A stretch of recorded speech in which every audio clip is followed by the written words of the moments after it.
ജീവിതത്തിൽ ഏതെങ്കിലും ഒരു മേഖലയിൽ വല്ലാത്ത തടസ്സം നിങ്ങൾ അനുഭവിക്കുന്നുണ്ടോ? ഞാൻ പറഞ്ഞു വരുന്നത്, നിങ്ങൾക്കറിയാം, നിങ്ങൾ ഒത്തിരി പ്രാർത്ഥിക്കുന്നുണ്ട്, ഒരുപാട് കാര്യങ്ങൾ ചെയ്യുന്നുണ്ട്, ശ്രമിക്കുന്നുണ്ട്, പക്ഷെ നിങ്ങൾക്ക് മുമ്പോട്ട് പോകാൻ പറ്റുന്നില്ല. എന്തൊക്കെയോ നിങ്ങളെ പ്രിവെന്റ് ചെയ്യുന്നു, ബ്ലോക്ക് ചെയ്യുന്നു. ഒരു ആധിപത്യം, something is pushing you back. എന്തോ ഒരു കാര്യം നിങ്ങൾക്ക് അസ്വസ്ഥത ക്രിയേറ്റ് ചെയ്യുന്നു. ചിലപ്പോൾ നിങ്ങളുടെ കുടുംബജീവിതത്തിലാകാം, ജോലി സ്ഥലത്താകാം, നിങ്ങൾ ചില കാര്യങ്ങൾ വിദേശത്ത് പോകാൻ ട്രൈ ചെയ്യുന്നു. അങ്ങനെ എന്തെങ്കിലും ഒരു മേഖലയിൽ, ബിസിനസിന്റെ മേഖലയിലൊക്കെ ആകാം, ഇത്തരത്തിൽ നിങ്ങൾ തടസ്സങ്ങൾ അനുഭവിക്കുന്നുണ്ടെങ്കിൽ ആ അന്ധകാരത്തിന്റെ ആധിപത്യത്തിൽ നിന്ന്, അതായത് നിങ്ങളെ നന്മയിലേക്ക് പ്രവേശിക്കുന്നതിൽ നിന്നും ജീവിതത്തിൽ പുരോഗതി ഉണ്ടാകുന്നതിൽ നിന്ന് തടസ്സം നിൽക്കുന്ന അന്ധകാരത്തിന്റെ ആധിപത്യത്തിൽ നിന്ന് നിങ്ങൾക്കൊരു വിടുതൽ നൽകുവാൻ സ്വർഗം പദ്ധതിയിട്ടിരിക്കുന്നു. കൊളോസോസ് ലേഖനം 1-ാം അധ്യായം 13-ാമത്തെ വാക്യം, ആ വാക്യം വളരെ പ്രാധാന്യമേറിയൊരു വാക്യമാണ്. ആ വാക്യത്തിനകത്ത് ഒരുപാട് വിടുതലുകൾ നിങ്ങൾക്കായി മറഞ്ഞിരിക്കുന്നുണ്ട്. ആ വാക്യം ഇപ്രകാരമാണ് നമ്മൾ കാണുന്നത്: അന്ധകാരത്തിന്റെ ആധിപത്യത്തിൽ നിന്ന് അവിടുന്ന് നമ്മളെ വിമോചിപ്പിക്കുകയും തന്റെ പ്രിയപുത്രന്റെ രാജ്യത്തിലേക്ക് ആനയിക്കുകയും ചെയ്തു. രണ്ട് കാര്യമാണ് ആ വചനത്തിൽ പറയുന്നത്. അന്ധകാരത്തിന്റെ ആധിപത്യത്തിൽ നിന്ന് അവിടുന്ന് നമ്മളെ വിമോചിപ്പിച്ചു. ഇനി വചനത്തെ ഒന്ന് റിസീവ് ചെയ്യുന്ന നിമിഷം തന്നെ നിങ്ങളുടെ മേൽ കെട്ടിയിരിക്കുന്ന, അല്ലെങ്കിൽ നിങ്ങളുടെ മേൽ കിടക്കുന്ന ആധിപത്യം എന്തെങ്കിലും ഉണ്ടെങ്കിൽ ആ ആധിപത്യങ്ങൾ ഈ വചനത്തിന്റെ ശക്തിയാൽ തകർന്നടിയുമാറാകട്ടെ.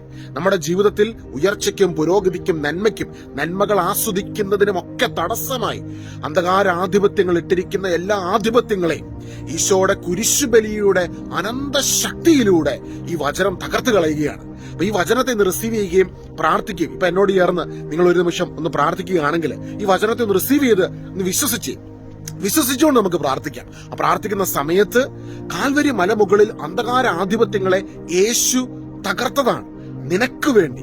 അതിന്റെ ശക്തി നിന്നെ തടസ്സം ചെയ്ത് നിൽക്കുന്ന തടസ്സ ആധിപത്യങ്ങളെ തകർത്തുകൊണ്ട് നിന്റെ ജീവിതത്തിൽ കുരിശുബലിയുടെ അനന്ത ശക്തി, മഹാരാജാവാകുന്ന യേശു ഈ ഭൂമിയിൽ കടന്നു വന്ന് നിനക്ക് വേണ്ടി കുരിശിൽ സകലതും പൂർത്തീകരിച്ചതിന്റെ ആ വലിയ ശക്തി പ്രകമ്പനം പോലെ നിന്റെ ജീവിതത്തിലേക്ക് കടന്നു വരികയും ഈ അന്ധകാരാധിപത്യങ്ങൾ ഈ വചനത്തിന്റെ ശക്തിയാൽ ഇപ്പോൾ നമ്മുടെ ജീവിതങ്ങളിൽ തകർന്നടിയപ്പെടട്ടെ യേശുവിന്റെ നാമത്തിൽ.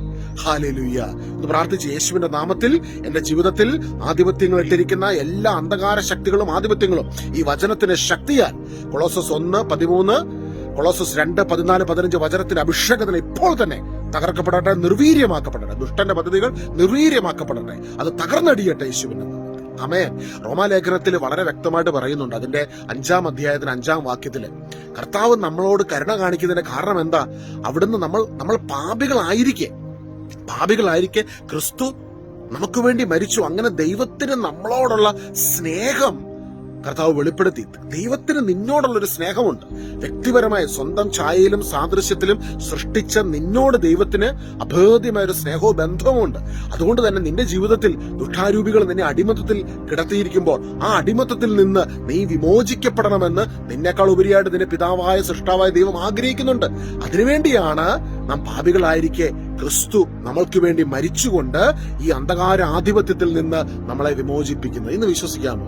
ഈശോയെ, ഞാൻ വിശ്വസിക്കുന്നു. ശിശുസജ്ജമായ ഹൃദയത്തോടെ ഞാൻ വിശ്വസിക്കുന്നു, മനസ്സോടെ ഞാൻ വിശ്വസിക്കുന്നു. ഈശോയെ, അവിടുന്ന് എനിക്ക് വേണ്ടി കുരിശിൽ സകലതും പൂർത്തീകരിച്ചെന്ന് ഞാൻ വിശ്വസിക്കുന്നു. ഇന്ന് നിങ്ങൾ അധരം തുറന്ന് എന്നോടൊപ്പം ഇത് ഒന്ന് ഏറ്റു പറയുകയാണെങ്കിൽ, ഈശോ എനിക്ക് വേണ്ടി കാൽവരി ക്രൂശിൽ സകലതും പൂർത്തീകരിച്ചെന്ന് ഞാൻ വിശ്വസിക്കുന്നു എന്ന് പറയുന്ന നിമിഷം തന്നെ നിങ്ങൾ പോലും അറിയാതെ അന്ധകാരത്തിന് ആധിപത്യങ്ങൾ നിങ്ങളിൽ നിന്ന് വിട്ടകന്നുകൊണ്ടിരിക്കുകയാണ്. അന്ധകാരത്തിന് ആധിപത്യത്തിൽ നിന്ന് വലിയൊരു വിടുതലും വിമോചനവും ഈ വചനത്തിന്റെ ശക്തിയിലൂടെ നിങ്ങളുടെ ജീവിതത്തിൽ ഈ നിമിഷം സംഭവിക്കുന്നു. കൊളോസസ് 1:13 വചനം സാധിക്കുമെങ്കിൽ ബൈബിൾ എടുത്ത് ഒച്ചത്തിൽ വീട്ടിൽ നിന്ന് വിളിച്ച് പ്രഖ്യാപിച്ച് അന്ധകാരത്തിന്റെ ആധിപത്യത്തിൽ നിന്ന് അവിടുന്ന് നമ്മളെ വിമോചിപ്പിക്കുകയും അവിടുത്തെ പ്രിയപുത്രന്റെ രാജ്യത്തിലേക്ക് ആനയിക്കുകയും ചെയ്തു. You are in the kingdom of God. നിങ്ങൾ ദൈവരാജ്യത്തിലാണ്. സമൃദ്ധിയുടെ, അഭിഷേകത്തിന്റെ, അനുഗ്രഹത്തിന്റെ, ഉയർച്ചയുടെ നാളുകൾ നിങ്ങളുടെ ജീവിതത്തിലേക്ക് സ്വർഗം നൽകുന്നു ഈ വചനത്തിലൂടെ. God bless you.